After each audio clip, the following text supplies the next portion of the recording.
Want to go drinking tonight? Thanks, but I'm actually sober now. Okay, no problem. Can I ask why? I'll show you. I was sober for a couple of years, and then I thought, I want to just drink like a normal person, and I want to have wine at dinner and so on. And I was able to for about 8 years. I'm embarrassed how many times I quit and couldn't do it. Well, I was at a point in my life where it was like, this has gotta stop because my hangovers were getting so ridiculous and debilitating for a whole day. So I'm not doing this anymore. And I read a book and I was done. I had my first beer at 11. One of my cousins gave it to me. It's that awful thing that you hear every alcoholic talk about. And if they don't talk about it, they're lying. Like, you just become an awful human being. Like, you're selfish. Alcohol consumption, even in the low amounts, causes harm to the entire body. So many years that the narrative was for me is this has a hold over you. You will never break this cycle. You are a prisoner of your own weakness. Addiction is really anything we do or use compulsively to make ourselves feel better that has negative consequences. I, for maybe the first time, am proud of myself that I didn't quit quitting, because it's demoralizing. Like, to truly be powerless over something is fucking demoralizing. It's so rough. If you stop drinking for 30 days, just cut back, and what they're finding is people are living longer. That's clearing out their kidneys. Arterial sclerosis is being reversed. People are having all kinds of more energy. They're losing weight. To me, I know that alcohol is usually bad for you, but I didn't know how bad it was. I started to drink more and more and more every day. And I come home from work and I start to drink, and I just sit there and drink till I pass out on the couch. From 15 to 24, I drank and used my way through life and eventually ended up in Boston. At that point, my addiction had gotten so bad that I was paranoid and afraid of everything. To keep it simple, we use for one or two reasons. So to either start feeling something or to stop feeling something. And I wouldn't say it's a challenge every day. And particularly, the path that I'm on is, it's one I wished I could have been on a long time ago. You'll ruin your life somehow, some way. It is everywhere. It can pass into all the cells and tissues of your body. It was a very progressive decline in my aspirations. Alcohol is normalized in our society. You want to figure out something that you're doing with your life that's worth not getting drunk and screwing up. I drank in search of happiness and in search of a lifestyle that I thought would bring me to happiness. It didn't, and I woke up one morning going, wow, I've drank a lot, but I'm still not happy. What's that about? I recall in high school, the motivational speakers would come to my school and say, don't do drugs. But absent from those talks was any reference to alcohol. Alcohol got introduced to my life. You might say, well, why do people drink too much? It's like, if you like alcohol, that's a stupid question. It is ingrained. It's the social glue that sticks everything together. And my mom was chiming in with, it's way bad, you don't want to do it, you don't want to end up like that. Over 3 million people worldwide will die this year to alcohol-related causes. From baby showers, christenings, Freshers' Week, weddings, parties, funerals, barbecues, celebrations, and everything in between. So she's in my ear making it sound really logical to not do it, and I'm watching people act a fool who are doing it. We've been brainwashed into thinking that there are just two types of drinkers. There are those at rock bottom, alcohol dependent, and there's everybody else, happy, social drinkers who are just occasionally a bit lightweight and can't hold their beer. You do stupid things when you're drunk. You hurt yourself. You compromise your health. It's really hard on the people around you. You tend to turn into a liar, and it screws up your life. Yeah. It's like, yeah, but it's pretty fun. Yeah, well, it is. But you need something better than that. And I burned every bridge that I had, virtually unemployable. My options had been eliminated. My life was eviscerated. My family didn't want anything to do with me. I'd lost my friendships. I had no way forward. In fact, the reality is very different. It's a spectrum. I would highly recommend you get off the booze elevator before it hits rock bottom.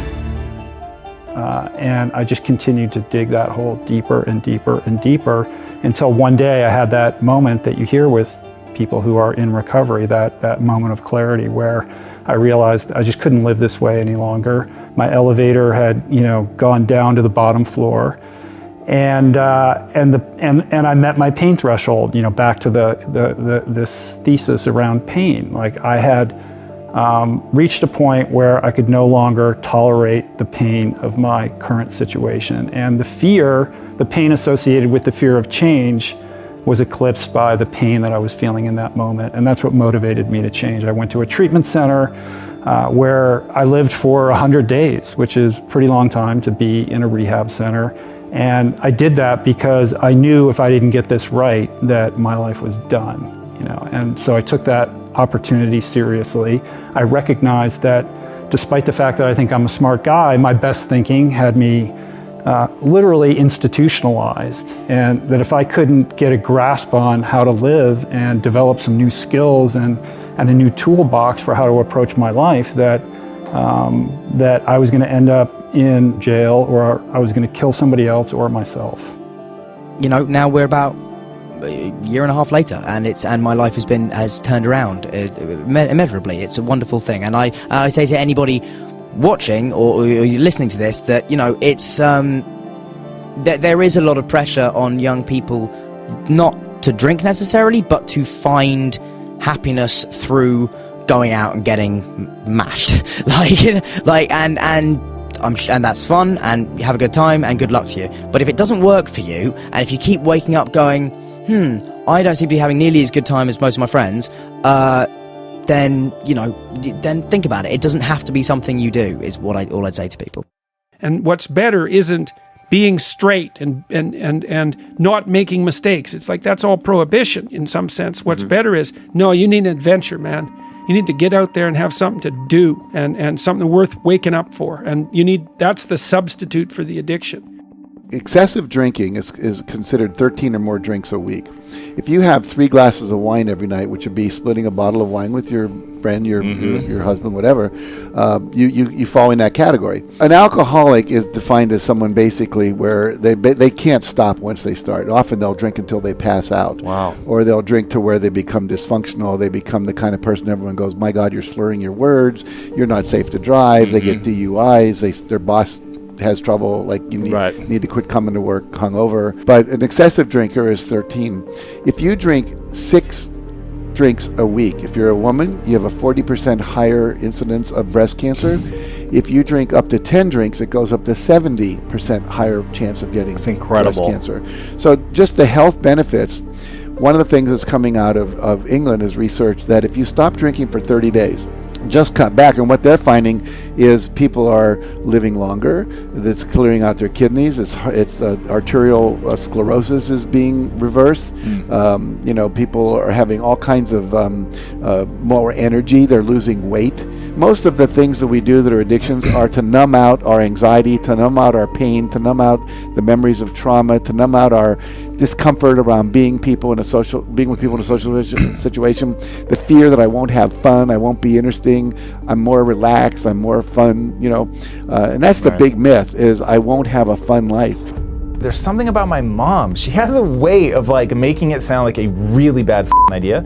And I had a lot of aunts and uncles and second cousins and stuff that were all alcoholics, drug addicts. And watching them, I thought, ooh, that is not a good look. Some real white trashy stuff. Yeah. And so I was just like, no. And my mom was chiming in with, it's way bad, you don't want to do it, you don't want to end up like that. So she's in my ear making it sound really logical to not do it. And I'm watching people act a fool who are doing it. So I just thought, when I thought I was going to have kids, I wanted to ask my mom, you were so good. Neither my sister or I ever got into trouble. We never did drugs. We never drank. No trouble, nothing. My sister to this day is the most straight, narrow person you will meet. So when you tried it, what was it like for you? Alcohol made me feel like I was suppressing the urge to dance on the table. It is awesome, and I love it the most. I just don't let myself do it because it's not congruent with wanting to live forever. There's just too many downsides, but that shit is fun. So I get how people get in trouble. I just don't have an addictive personality. So for me, it was easy to be this is fun, but I can weigh it against the disadvantages, and there are way too many.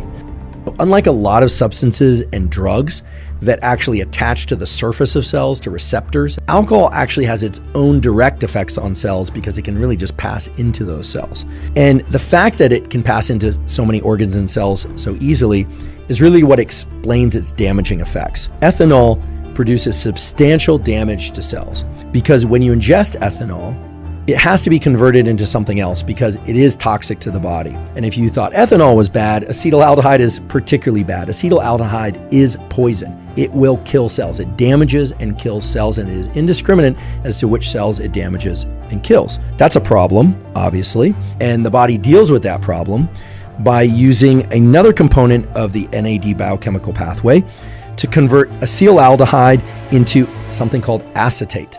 Acetate is actually something that your body can use as fuel. And that process of going from ethanol to acetaldehyde to acetate does involve the production of a toxic molecule, right? Again, acetaldehyde is really toxic. If your body can't do this conversion of ethanol to acetaldehyde to acetate fast enough, well, acetaldehyde will build up in your body and cause more damage. So it's important that your body be able to do this conversion very quickly. And the place where it does that is within the liver.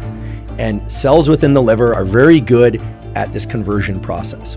But they are cells and they are exposed to the acetaldehyde in the conversion process. And so cells within the liver really take a beating in the alcohol metabolism events.